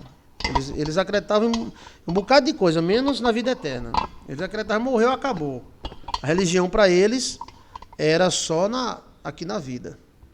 Para muita gente é assim também, né? A religião só serve para aqui. Mas nós acreditamos numa outra vida. Tá? Assim foi Ruth com Boaz. Boaz era o sogro, né? Também Tamar e Judá. Na ressurreição, pois quando eles ressuscitarem, de quem esta mulher será? Porque os 7 tiveram por mulher. E Jesus respondeu e disse-lhe: porventura não errais vós em razão de não saberdes a Escritura, e nem o poder de Deus. Porquanto, quando ressuscitarem dentre os mortos, nem casarão, nem se darão em casamento, mas serão como os anjos que estão no céu. Bem, o casamento, como nós conhecemos, e o da época, principalmente o da época, era posse, não vai existir. Ou seja, você não vai ser dono de ninguém. Vai haver um sistema de Adão e Eva. Eu acredito assim. Mas não haverá assim posse. Você é minha mulher, eu mando em você. Porque quem manda aqui sou eu. Mas lá no céu não tem isso, não. Porque o macho tem que mandar. Oxe, que cabra mais machista. Mas aí a igreja tira isso, né? E diz que lá no céu nem vai casar, nem se dão em casamento. O casamento como nós conhecemos, que é uma posse. O casamento na época de Cristo era uma posse. A mulher não tinha direito. A mulher era do homem, literalmente. A tal ponto que alguns até vendiam a esposa. Né? Então, esse tipo de casamento não vai existir mais. É o que eu compreendo na Bíblia. Porque nós seremos Adão e Eva. E teremos uma Eva e seremos um Adão. O sistema de casamento do céu, eu acredito que vai ser totalmente diferente. Veja aí, haverá casamento no céu? Joilson de Assis. Eu uso outros textos que complementam e mostram que haverá filhos, mulher, homem, mas o sistema a gente não sabe. Mas aquele tipo de casamento de posse, que o homem possuiu, é dele, possivelmente não haverá. Né? Porquanto, quando ressuscitarem entre os mortos, não casarão, nem se darão em casamento, mas serão como os anjos do céu que estão nos céus. E como é que é os anjos do céu? A gente não sabe, né? E acerca dos mortos que houveram de ressuscitar, não tem deslido no livro de Moisés, como Deus falou na sarça, dizendo: eu sou o Deus de Abraão, o Deus de Isaque e o Deus de Jacó. Aqui no original, quando Deus fala de Abraão, Isaque e Jacó, Deus fala no presente, como se estivessem vivos. Tá? Lembre-se, quando Deus falou na sarça, Deus falou para Moisés e disse: eu sou o Deus de Abraão, de Isaque e Jacó. Como se Isaque e Jacó ainda estivessem vivos. Você está entendendo? Não é do finado Abraão, do finado Isaque e do finado Jacó. Cristo aqui tem um grande mistério, a gente vai ler depois e falar sobre esse mistério, tá? Ora, Deus não é Deus dos mortos, ele está falando. Mas sim é Deus dos vivos.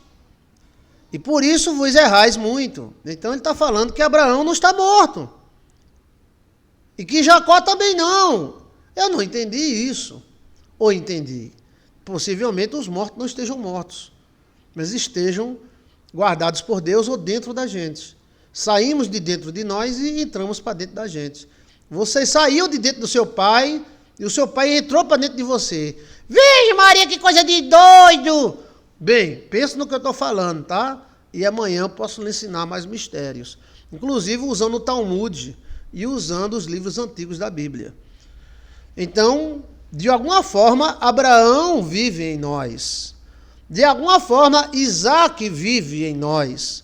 E de alguma forma, Jacó vive dentro de nós. Olha o mistério!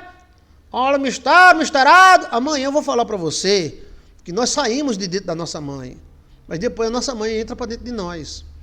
Oxe, seria o corpo, a carne só e a alma, uma alma só? Sim!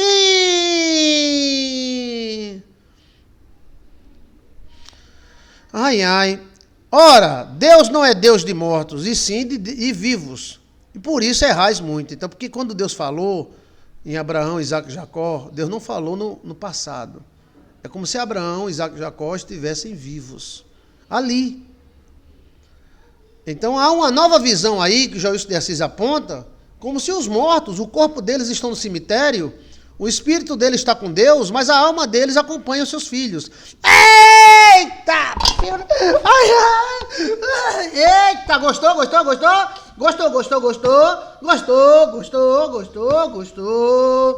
Porque no livro de Jó fala que a alma sofre quando os filhos sofrem. Oxi! Quando a pessoa morre, ele sofre sim. Quando os filhos sofrem, ele sofre também. Livro de Jó 14. Olha, mistério. Nunca ouviu falar nisso não, né? Foi ova. Nunca ouviu falar nisso não, né? Então ova. Ova! Ova, menino! Amanhã eu explico mais, tá? Então preste atenção. Ó, talvez você não esteja pegando o grande mistério que eu estou falando. Volta o vídeo e amanhã eu explico melhor. Tá? Se a alma volta, se o espírito volta para Deus que o deu, a alma volta para quem deu a alma. Entendeu, menino? Quem é que entendeu aí? Eu não entendi nada. Diga logo. Então vamos lá. Aproximou-se dele um dos escribas, que era aqueles que escreviam a Bíblia. Olha, mistério! Gostou do mistério, Ângela? Eita, que mistério! Olha, mistério é forte. Se o espírito volta para Deus que deu, então a alma volta para quem deu. Viu? Não. Aproximou-se dele um dos seus escribas e os tinha ouvido disputar. E sabendo que ele tinha perdido bem, perguntou-lhe, qual é o primeiro de todos os mandamentos? Então ele chega, o escriba, né, que vive escrevendo a Bíblia. Então o pastor, ele tem a obrigação de conhecer a Bíblia, tá? Ele não vai conhecer tudo, mas ele tem que obrigar. Ele é o bribri. Obribri é o quê? Obrigado. Obrigado a conhecer a Bíblia. Quem cria boi, tem que conhecer boi, meu irmão. Quem mexe com Bíblia, tem que conhecer a Bíblia.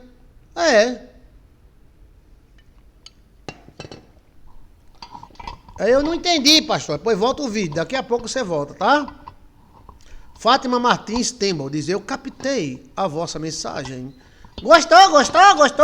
Isso é profundidade. Você nunca ouviu isso, tá? Você vai ouvir agora, a partir de agora. Mas hoje, dia 20, eu tenho mais mistério para falar para você sobre alma. Você acredita que eu tenho informações privilegiadas? Então amanhã me lembre para eu falar para você. Assim, antes de ler o livro, eu vou falar sobre alma. Me fala sobre esse mistério, o mistério da alma. E tudo na briba. É verdade, pastor, uma repetição de DNA. Roda de Sanza. O que é roda de Sanza? Eu acredito em Deus, aumente a nossa fé. Amém. Oiva não, é ova. O-V-A-V-A. Você está escrevendo errado. Fala direito, menina. Ova, não é oiva não. É Dinora Soares da Silva. Obrigado, Dinora. Pastor tem Insta? Eu tenho, menino. Eu tenho tudo. Instagram, mesmo de grã. Vamos lá. E Jesus respondeu, o primeiro de todos. Eu quero convidar você para assistir o filme Bahia dos Holandeses, com I. Filme Bahia dos Holandeses. Você gosta de mistério e você garimpa mistério, porque tem gente que quer ter mistério, mas não garimpa. Já quer mastigado na boca. O livro Bahia dos Holandeses, principalmente 2 horas, 3 horas depois do começo, tem muito mistério para você, tá? Nunca ouvi isso mesmo não, pastor. Sim. Se a terra pega o corpo que deu, Deus pega o espírito que deu, quem foi que deu a alma? Hein? Aproximou-se dele um escriba e disse, preste atenção, tá? Preste atenção, mistérios da alma, Joilson de Assis, veja aí.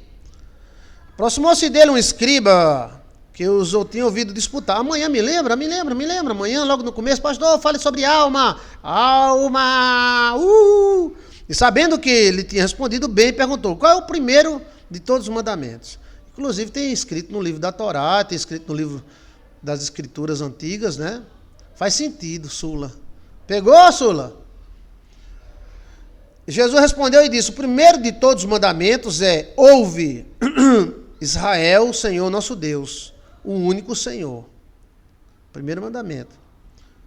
O segundo, amarás, pois, ao Senhor teu Deus de todo o teu coração, de toda a tua alma e de todo o teu entendimento, de toda a tua força, e este é o primeiro mandamento. Esses dois mandamentos estão no livro antigo da Torá. Está escrito, Cristo citou o livro. Porque Cristo era um teólogozão, rapaz. Cristo era formado, era um rabino judeu. Então ele cita, isso aqui, se você olhar direitinho na Bíblia, tem essa passagem aqui, tem na Bíblia antiga, no Velho Testamento. Eu queria que você olhasse aí qual é o livro que tem, tá? Eu não estou lembrado agora não. Mas é mesmo assim, ó. Ouve Israel, o Senhor vosso Deus é o único Senhor. Amarás, pois, o Senhor teu Deus de todo o teu coração e de toda a tua alma, e de todo o teu entendimento, de toda a tua força. Este é o primeiro mandamento. Será que nós amamos Deus mesmo? Será que não estamos de lado de Deus por interesse? Por isso que algumas pessoas dizem, Deus não me deu riqueza, então se dane. Porque não ama Deus. Eu já vi gente dizer isso. Deus não me deu um marido, Deus não me deu nada. Quer saber o negócio de Deus? Você acredita nisso? Porque ele não ama Deus. Não ama, gente. Não ama. Na verdade, ele está querendo, assim, se aproveitar um pouquinho de Deus. Aí Deus não deixou aproveitar, aí lascou. Entendeu?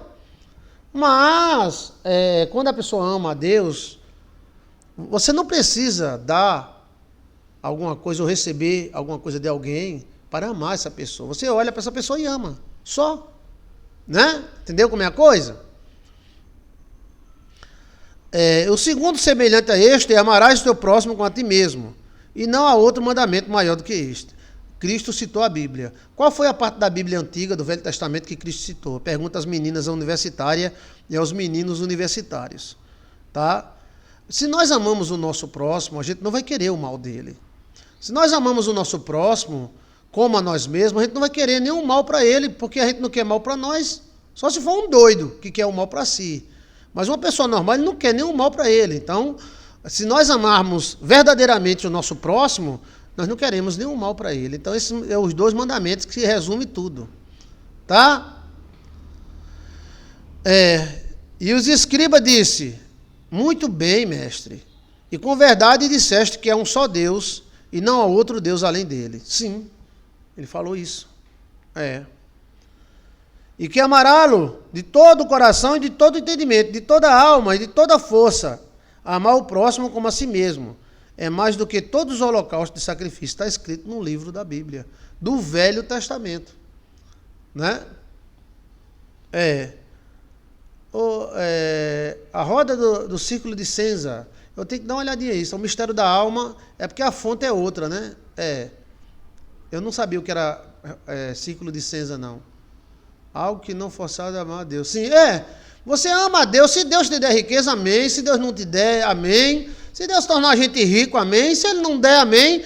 No dia da nossa morte, amém. Ou seja, amar a Deus, você não vai botar, olha, eu só amo a Deus se Deus me der um carro novo. Se Deus não me der um carro novo, eu não amo a Deus, não. Que Deus é esse? Se eu não for rico e poderoso na terra, eu não vou amar a Deus coisíssima nenhuma. Então você não ama a Deus. Apenas um interesse. Agora você diz, não, eu amo a Deus, montado no meu jumento, no meu jurico. Se Deus me der um carro novo, amém. Se Ele não me der, amém. Se Ele me der 300 anos de vida, amém. Se Ele não me der, amém. Muito obrigado pelo que Ele me deu. Seja feita a vontade de Deus. Até se Ele me condenar, está condenado. Se Deus me condenar, gente, está condenado a dó e pronto. Ele falou, está falado, velho. O homem não, o homem é uma lasqueira. Mas Deus é Deus. Então, amar a Deus é isso aí. Eu não amo a Deus porque Deus não me deu uma casa. Mas você foi atrás? Não fui. Você foi atrás da Casa Brasil? Não foi. Você foi atrás do comércio? Não foi. Então você não pode reclamar de Deus. O problema é em nós. Deus nos ama. Agora, às vezes, a gente não ama Deus, não, tá? Que Deus é esse? Eu vivo lascado aqui. Que Deus é esse? Então você não ama Deus, é por conveniência.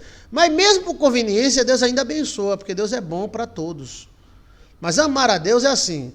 Bem, se eu virar o presidente da República, eu amo a Deus. Se eu for apenas um guarda de trânsito, a Deus. Se eu for um catador de latinhas, glória a Deus. Deus seja louvado. O problema não é Deus, é eu. E alguma coisa eu não desenvolvi. Mas Deus seja louvado. Pastor, não sou um moreno alto, bonito e sensual. Talvez eu seja a solução do seu problema. Eu não sou nenhum. Sim, mas eu sou, tá? E eu sou feliz com o que eu sou, tá, menino? Então, você amar a Deus é você não impor condição. Eu te amo se você fizer isso. Se você não fizer, eu não te amo. Cristo também.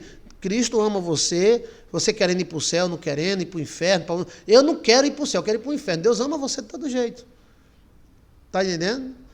Então o amor é incondicional, assim. Bem, se Deus fizer, está feito. Se Ele não fizer, Ele está feito. Tá aí pronto. Seja o que Deus quiser. Agora que eu vou tentar, vou. Porque às vezes eu não consigo, não é Deus. Não consigo é porque eu sou bloqueado. Então eu tenho que desbloquear. É muito difícil a gente admitir que está bloqueado, gente. Somente uma pessoa que quer desbloquear admite que é bloqueado. A pessoa bloqueada, lascada, entupida e diz, não, negócio de bloqueada, isso é coisa de pastor Joício. Deus desbloqueia e faz fluir. Deus vai te amar se você for o presidente da ONU, da República, o maior poderoso do mundo. E Deus vai te amar se você for um chiquinho, que vive na paz, dentro da roça. Deus te ama de todo jeito. Agora vamos ver se a gente ama a Deus, né? Amá-lo de todo o coração, de todo entendimento, de toda a alma, de toda a força. Amar o próximo como a si mesmo é mais do que todos os sacrifícios. Pastor, eu não estou podendo dar uma oferta não, mas eu amo a Deus. Então essa é a maior oferta. A maior coisa que você dá para Deus não está dentro do seu bolso. A maior coisa que você dá para Deus está dentro do seu coração. O resto é resto, você dá uma oferta, um dízimo, amém, Deus vai te abençoar, a obra de Deus precisa, mas o coração é a maior oferta. De Jesus, você fica falando de Jesus toda hora, eu não vejo vantagem, trabalho tanto para conseguir as coisas e não consigo, porque não ama Deus. Não está nem aí para Deus, entendeu? Deus é o bem. Até aquela pessoa que não conhece o Deus de Israel, quando ele ama o bem, ele ama a Deus. Deus é o bem.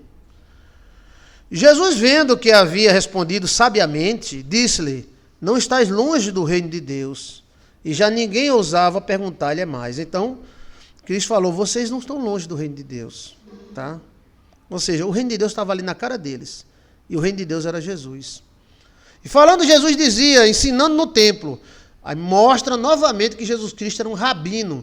Não é qualquer pé rapado que chega em Israel, sobe no púlpito e prega. Você pode chegar na sua igreja e pregar? Na sua igreja você não prega. Só prega os pastores, as missionárias. Está entendendo? Você tem que ser um mestre para pregar num lugar desse. E Jesus era mestre. E eles tinham que abrir para Jesus pregar. Porque era a lei. O rabino tinha direito. Cristo era um rabino. Mas você acha que o cara ia chegar lá no templo e dizer, eu sou Jesus, sai do meio, que eu vou falar para todo mundo? Não é assim não, meu irmão. Primeiro, os caras não iam deixar. Mas Cristo, que não é besta e sabe se legalizar, Cristo estudou, Cristo fez todo tipo de prova de teologia da época. E no templo, Jesus dizia no templo, como dizem os escribas que Cristo é o filho de Davi. E o próprio Davi disse, Espírito Santo, o Senhor disse ao meu Senhor, assenta-te à minha direita, até que eu ponha os teus inimigos por escabelo dos teus pés. Ele chega e diz assim, como é que Davi diz que o Cristo é filho de Davi, se Davi chama o seu próprio filho de Senhor? Você está entendendo? Cristo, na verdade, na carne é filho de Davi, mas no Espírito ele é Deus. Cristo é o próprio Deus. Não existe três deuses, existe só um. Cristo é Deus mesmo, Deus lá do céu. Ele é Deus encarnado entre nós. Por isso que ele falou, vocês dizem que o Messias é o filho de Davi.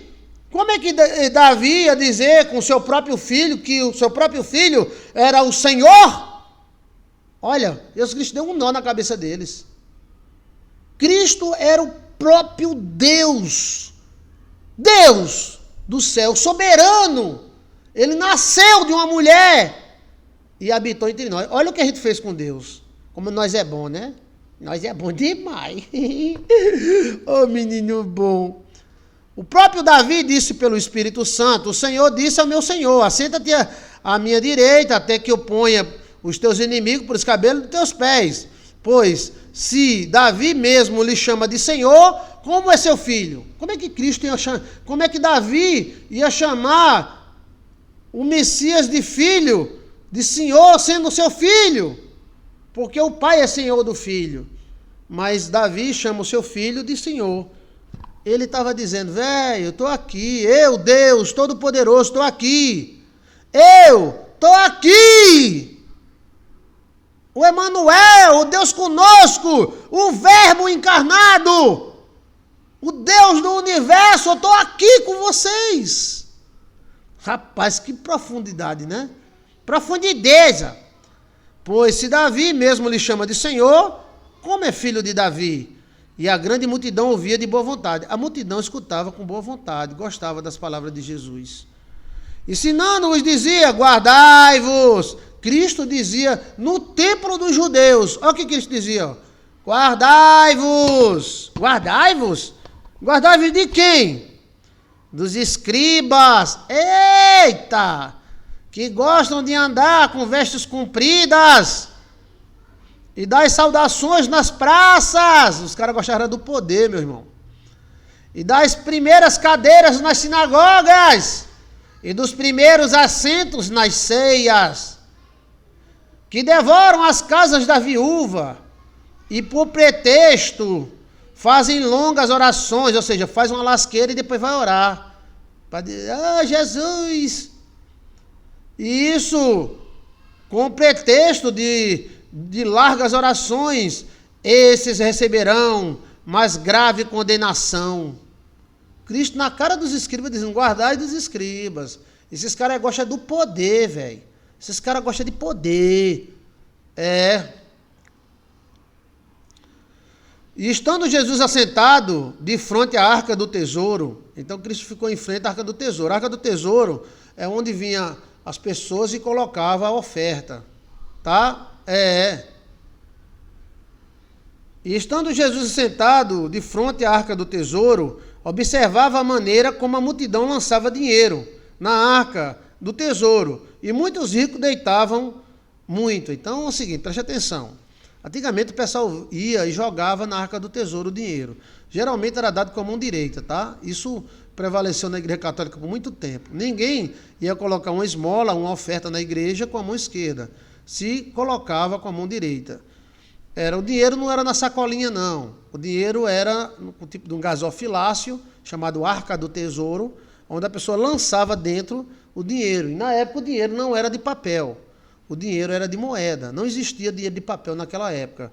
Dinheiro de papel veio existir há pouco tempo. Na época de Cristo não existia dinheiro de papel. Existia moedas. E essas moedas eram de prata, de ouro ou de bronze.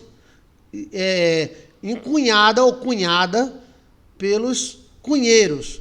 Né? Por isso que tem o nome Cunha.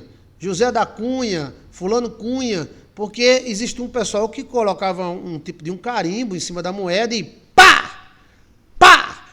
Pá! Botava a assinatura do rei, pá! Pá! Aí ele ferrava o dinheiro de um lado e de outro. O dinheiro da época era de moedas. Tá? O dinheiro de papel veio existir há pouco tempo. Na época não existia dinheiro. O dinheiro de papel é um cheque, um tipo de cheque. Um cheque dado ao portador. Entendeu? Como se você botasse R$1, R$30 e desse ao portador. Aí o portador pega e passa esse dinheiro. Mas na época não existia dinheiro de papel, só de moeda. Não é interessante isso aí? Quem está aprendendo aí, diga eu! Sim ou não? E estando Jesus assentado de frente à arca do tesouro, observava a maneira como a multidão lançava dinheiro na arca. E muitos ricos deitavam muito. Ou seja, a pessoa tinha dinheiro e lançava para Jesus a sua oferta. Então a oferta é bíblica. Tá? Você não vai perder nada dando a sua oferta. A oferta é algo misterioso. Vindo, porém, uma pobre viúva, deitou 2 pequenas moedas que valiam meio centavo. Seriam centavos. Ela deu 50 centavos, 10 centavos para Jesus. Jesus estava olhando, os discípulos olhando, porque a oferta era pública, a oferta não era escondida. As pessoas jogavam oferta na arca, né? Aquela arca era recolhida e levada para o tesouro da igreja. E chamando seus discípulos, disse-lhe: em verdade vos digo, que essa pobre viúva deitou mais do que todas as pessoas que jogaram dinheiro na arca. Porque todos ali deitaram do que sobejaram, mas essa pobre viúva deitou tudo o que tinha, todo o seu sustento. Então essa pobre viúva, ela deu de coração, né? Então quando você dá de coração, seja 1 milhão ou seja um tostão, Deus honra você e Ele olha isso aí. Você não está dando para o homem, você está dando para Deus. O homem vai usar na matéria, porém Deus vai ter aquilo como uma oferta para Ele. Se Ele pega e vai tomar cachaça é uma coisa, não tem problema, você deu para Deus, tá? Ok? Então, palavras do Senhor. Amém, amém, amém. Amém. Amém. Amém, amém, amém. Palavras de Deus. Amanhã, se Deus quiser, começaremos mais cedo, para terminar mais cedo. Marcos capítulo 13 e 14. Tá? Porque o livro de Marcos, cada capítulo é muito comprido. Por isso que às vezes a gente demora para ler 2, né? Ok? Que Deus te abençoe, te guarde, te ilumine. Eu quero convidar você para assistir as partes anteriores a essa. Marcos 1, 2. Aprenda a palavra tem mistérios, é maravilhosa. Tá? Você pode aprender a palavra de Deus e aplicar na sua vida. Porque se você aprender e não aplicar, não adianta de nada. Mas se você aprender e aplicar, você terá uma segurança na sua vida. Em nome de Jesus. Amém. Marisa Stukmakshi. Deus me abençoe, pastor. Está abençoada, mulher de Deus. Deus vos abençoe, vos ilumine. E deixa o seu like aí conosco, tá? Quantos likes eu vou levando aqui? Olha, obrigado, viu? Deus vos abençoe.